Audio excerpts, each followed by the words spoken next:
volta com a leitura do livro Inteligência Emocional, de Daniel Goleman, e a gente vai falar hoje sobre trauma e reaprendizado emocional. O que é um trauma? Você sabe? Você já foi traumatizado? Ou às vezes você tem um trauma e não sabe, né? Bom, e aí o Daniel Goleman diz o seguinte: Som Chit, uma refugiada cambojana, recusou-se a dar aos filhos metralhadoras AK-47 de brinquedo. Os garotos de 6, 7 e 9 anos queriam as armas para participar de uma brincadeira que seus coleguinhas na escola chamam de Purdy.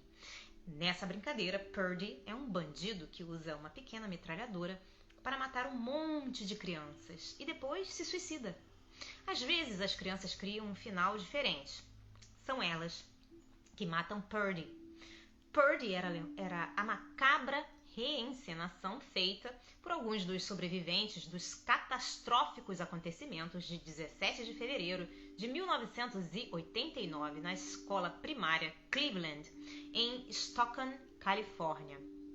Naquele dia, na hora do recreio das crianças de primeira, segunda e terceira séries, Patrick Purdy, que inclusive havia estudado na Cleveland uns 20 anos antes, postou-se à beira do pátio e disparou rajadas e mais rajadas de balas 7.22 milímetros sobre as centenas de crianças que brincavam. Durante 7 minutos espalhou balas pelo pátio, depois encostou a pistola na cabeça e se matou.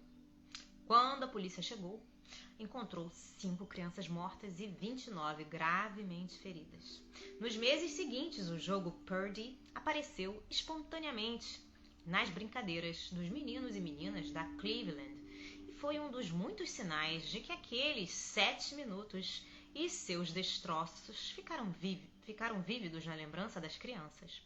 Quando visitei a escola, que fica apenas a uma pequena corrida de bicicleta do bairro vizinho da Universidade do Pacífico, onde fui criado, fazia 5 meses que Purdy havia transformado o recreio num pesadelo.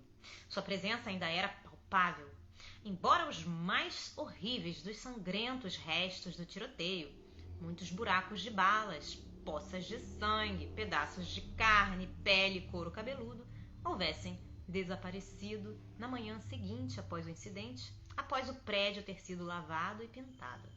Àquela altura, as mais profundas marcas na Cleveland não estavam no prédio, mas na psique das crianças e do corpo docente, que tentavam continuar a vida normalmente.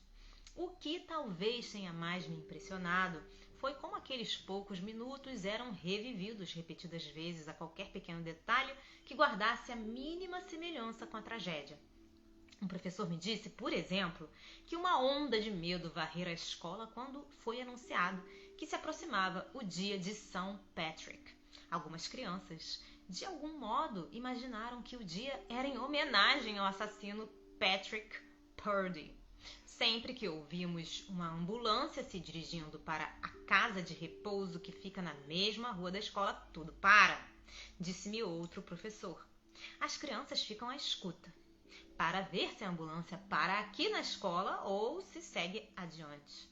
Durante semanas, muitas crianças ficaram com medo dos espelhos dos banheiros. Correra na escola o boato de que a sangrenta Virgem Maria, após o tiroteio, uma espécie de monstro de fantasia, escondia-se ali.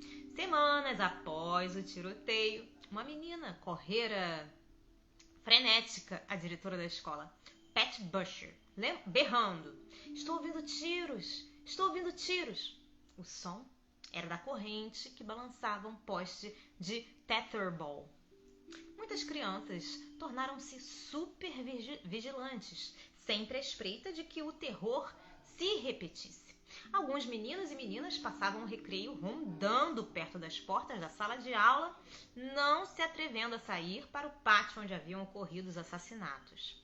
Outros só brincavam em grupos pequenos e, enquanto isso, uma das crianças ficava de olheiro. Muitos continuaram durante meses a evitar as áreas onde as crianças haviam morrido. As lembranças persistiam, também através de sonhos desagradáveis que invadiam o inconsciente das crianças durante o sono. Além de pesadelos com o tiroteio, elas eram invadidas por sonhos de ansiedade que as deixavam apreensivas pela hipótese de que em breve também morreriam.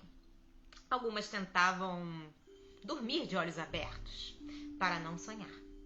Todas essas reações são bem conhecidas por psiquiatras como os sintomas principais do distúrbio da atenção pós-traumática, ou se chama também PTSD. No núcleo desse trauma, diz o Dr. Spencer F., psiquiatra infantil especializado em PTSD em crianças, está a intrusa lembrança da ação violenta central. O golpe final com o punho, a faca entrando, o disparo de uma espingarda. As lembranças são experiências perceptíveis intensas. A visão, o som e o cheiro dos tiros, os gritos ou o súbito silêncio da vítima, o jorrar do sangue, as sirenes da polícia. Fecha aspas.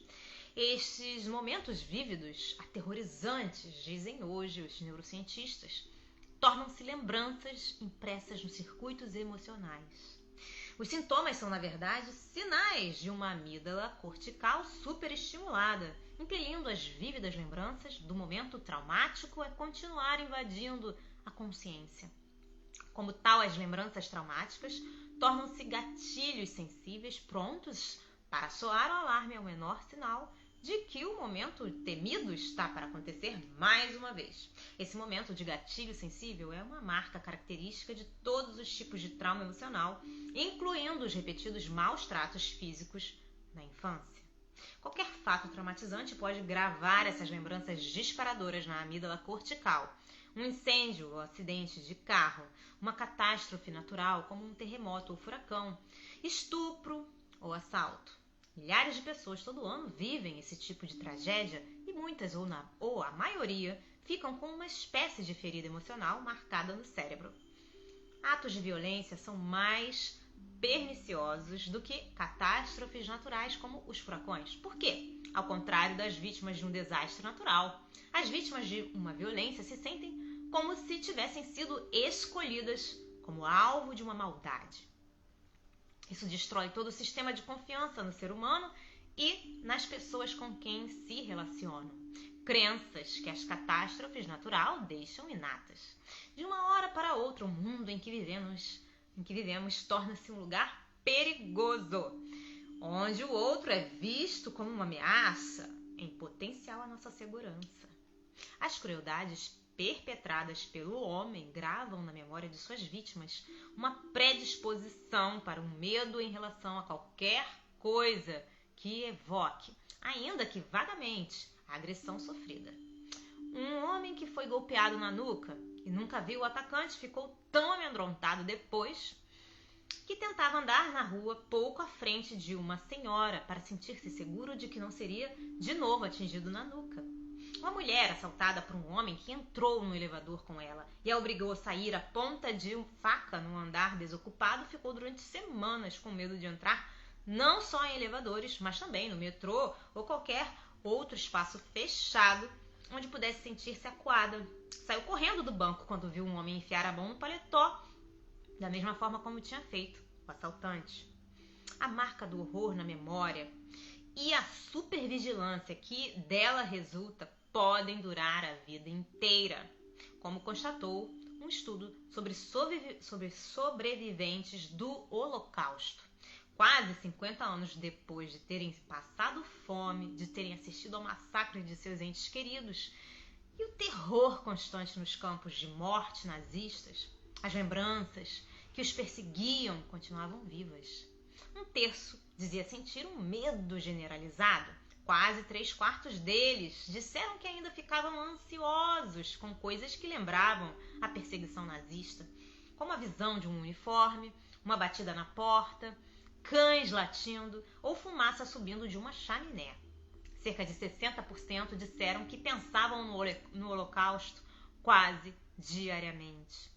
Mesmo meio século depois, até 8 em 10 ainda sofriam de pesadelos recorrentes. Como disse um sobrevivente, se você passou por Auschwitz e não tem pesadelos, Você não é normal. Bom, gente, ficamos por aqui por hoje. Espero que vocês estejam gostando dessa leitura, tanto quanto eu. Um beijo grande a todos. Deus abençoe e até a próxima. Tchau, tchau.